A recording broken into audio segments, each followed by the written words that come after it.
6 bersaudara. Jam sudah menunjukkan pukul 6 sore, saya harus pamit meninggalkan Pak Edi yang sedang bertamu ke rumah. Beliau adalah Pak RT di dusun saya. Datang ke rumah karena ada kepentingan terkait kepindahan saya dan keluarga ke rumah yang baru. Saya tinggal dulu ya Pak, mau jemput jamu pesanan ibu, sembari menyiapkan sandal dan kunci motor. Monggo silahkan dek, beliau mengangguk-angguk sambil tetap menggigit rokok di bibirnya. Dan akhirnya gang kadal lagi. Jalanan becek ini jadi kerasa tambah nyusahin soalnya gak ada penerangan di sekitar gang, gak seperti gang-gang lainnya. Cuma lampu motor saya sama lampu-lampu rumah warga di sekitar aja yang jadi sumber cahaya buat saya ngelewatin gang ini. Saya jadi sadar kalau hanya ada 3 rumah di gang ini. 2 rumah di pintu masuk gang, dan 1 rumah di ujung gang, dan itu rumah Pak Jawi. Sampailah saya di rumah Pak Jawi, dan wow, kesan kumuh yang saya dapat pas kesini tadi sore hilang. Rumah Pak Jawi adalah satu-satunya rumah yang hanya pakai lampu minyak dan obor sebagai alat penerangan. Kuno sih tapi kelihatan klasik, eksotis, indah dan rasa kagum saya harus berhenti soalnya ada hal lain yang menarik perhatian saya, yaitu anak-anak kecil yang lagi main di halaman depan rumah Pak Jawi. Gak jelas mereka main apa, tapi ngelihat anak kecil main dengan riang gembira entah kenapa saya merasa senang, sampai gak kerasa saya senyum-senyum sendiri, maklum jomblo kebelet nikah. Anyway saya ngelihat Pak Jawi duduk di serambi rumahnya, dari pakaiannya sepertinya dia abis sholat.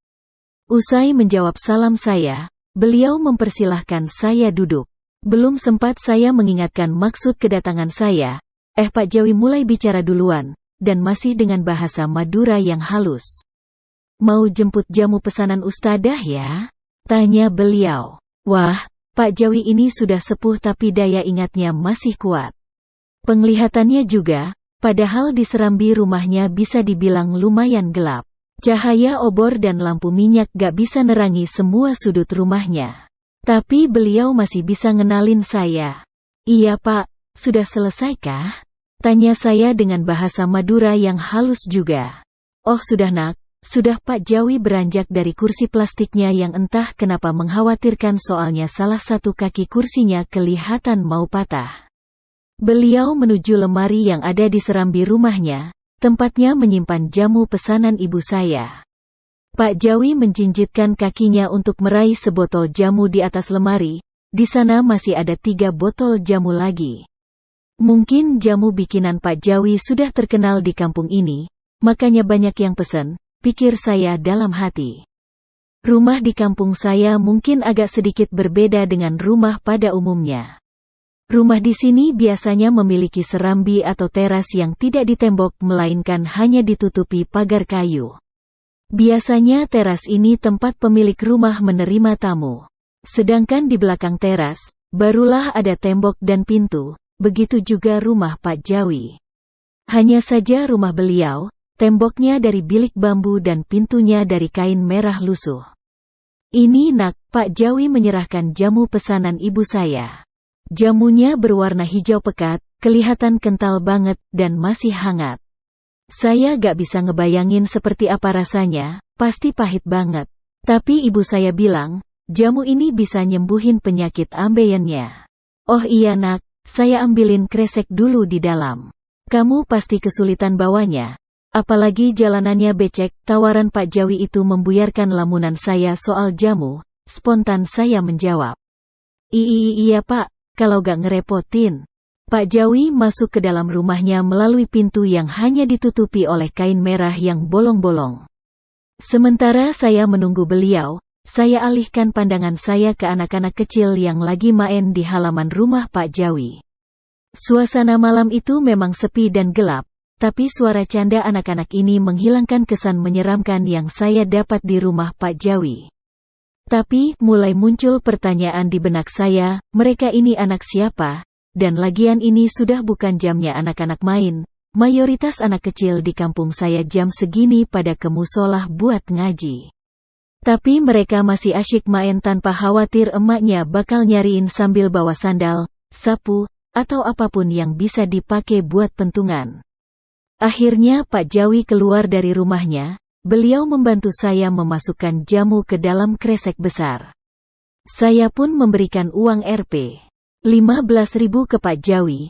Sebenarnya harga jamu itu cuma Rp10.000, jadi lebihnya anggap sedekah.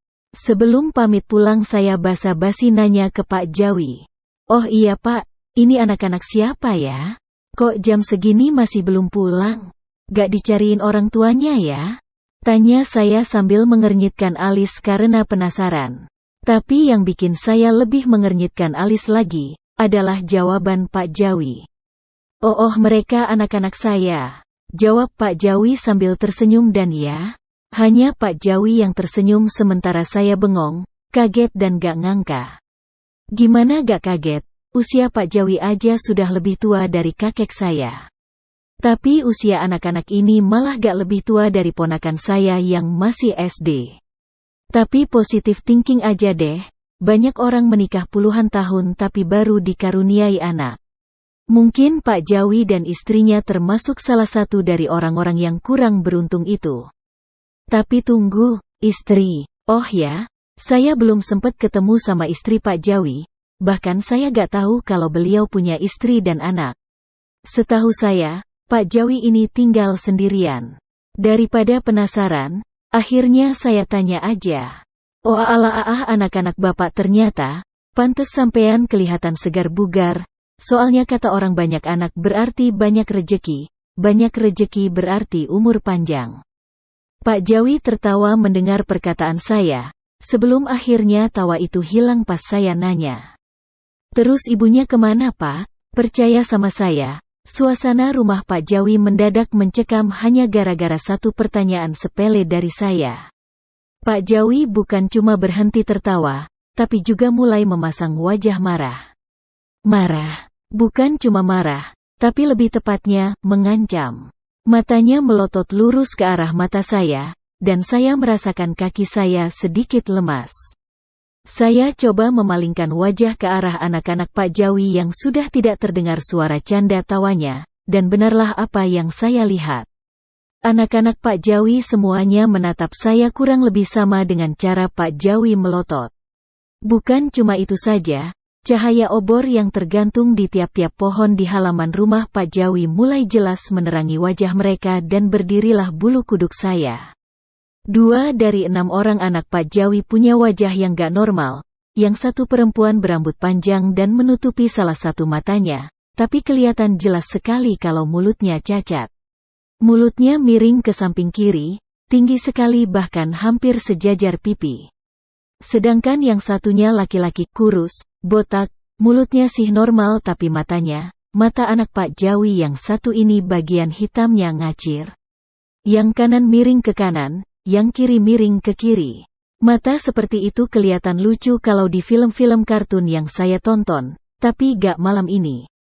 Gak cuma sampai di situ aja, anaknya yang lain yang saya kira normal soalnya wajahnya gak cacat ternyata gak senormal yang saya kira. Yang satu gemuk sekali, potongan rambut poninya gak lantas ngebuat dia kelihatan cabi imut-imut, soalnya mulutnya gak berhenti-berhenti ngeluarin iler. Ngeri sekaligus jijik. Anak yang satunya lagi cowok juga, dia yang paling tinggi dari yang lain. Tingginya gak normal kalau dibandingin anak seusianya. Gak ada yang mengerikan dari anaknya yang satu ini, selain gigi ompongnya yang bukan cuma ompong, tapi sekilas kelihatan kalau dia sama sekali gak punya gigi. Pas di bawah si tinggi, ada saudaranya yang dari tadi melototin saya sambil megangin kaki si tinggi. Ngeliat dia megangin kaki saudaranya, pandangan saya tertuju sama tangannya yang akhirnya kelihatan kalau tangannya buntung. Alias hanya sampai siku. Dan anak yang terakhir ini satu-satunya anak Pak Jawi yang melototin saya sambil masih duduk di tanah. Dan benar dugaan saya, setelah saya cek kakinya, ternyata dia juga buntung, alias kakinya hanya sampai dengkul. Saya terhenyak kaget bahkan sampai mengeluarkan suara seperti suara orang cegukan. Entah sejak kapan saya mulai berkeringat, tapi yang jelas hidung dan mata saya basah gara-gara keringat bercururan deras.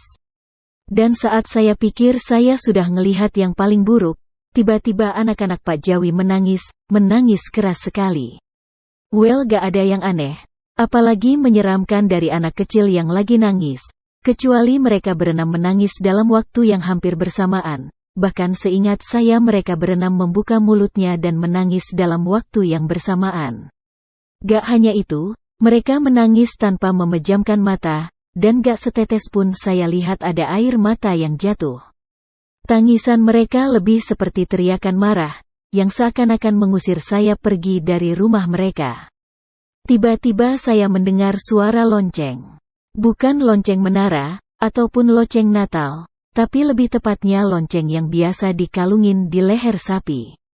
Dan seketika itu juga, keenam anak Pak Jawi berhenti menangis.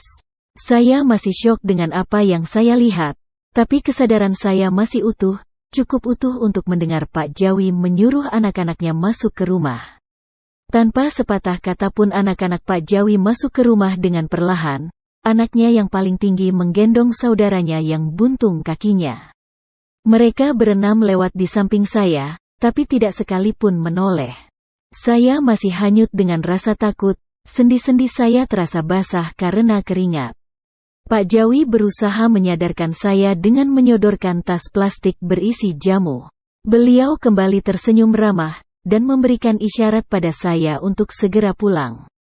Ini jamunya nak, mending kamu cepat pulang, mungkin Ustadzah butuh jamu itu secepatnya.